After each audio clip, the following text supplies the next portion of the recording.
सप्तशृंगी किचनमध्ये आज आपण बनवणार आहोत ढेमस किंवा याला ढेमस म्हणतात। हे जरा कठीण कवचाची भाजी असते। तुम्ही खाल्ली का कधी? तर आता हे ढेमस कट कसं करायचं ते सांगते मी। थोडं कठीण असतं ते।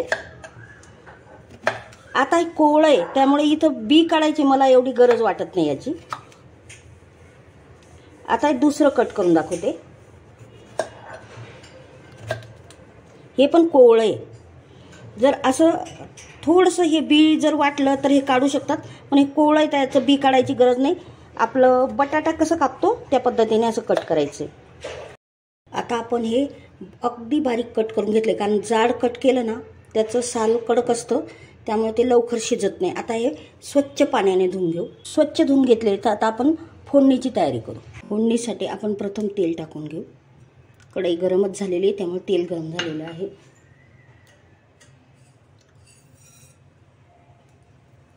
मोहरी तडतडायला लागली आता आपली छान।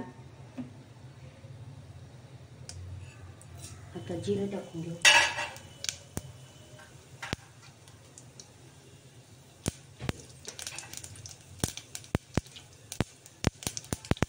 हळद टाकलेली आता कांदा बारीक,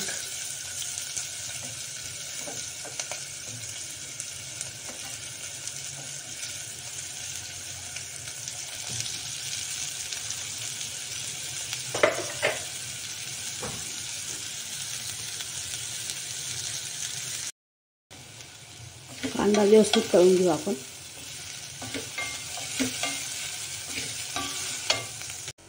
कांदा छानपैकी लाल झालाय।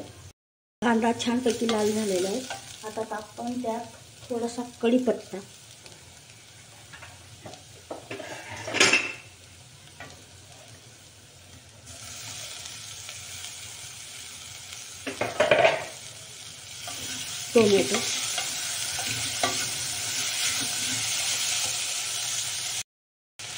टोमॅटो, कढीपत्ता छान तळून झालेला आहे। आता आपण लाल मिरची पावडर,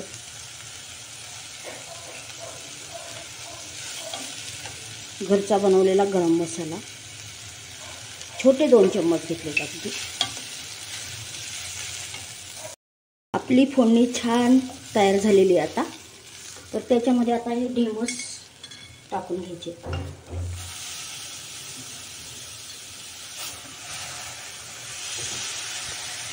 आता आपण टाकणार आहोत चवीप्रमाणे मीठ। आता भाजीला उकळ आलेली आहे, मंद आचेवर 10 मिनिट। आपली भाजी छान मऊ लुसलुशीत झालेली आहे। आता आपण कोथिंबीर पेरून घेऊन एक वाफ देऊ। आता आपली भाजी छान झालेली, एक वाफ देऊन घेऊ 1 मिनिटाची। 1 मिनिट वाफ तयार झालेली आहे। आपली ढेमसची अप्रतिम भाजी तयार झालेली आहे, तुम्ही बघू शकता। आपली सप्तशृंगी किचनमध्ये अप्रतिम अशी ढेमसची भाजी किंवा ढेमसची भाजी तयार झालेली आहे। आवडल्यास लाईक, शेअर, सबस्क्राईब करा।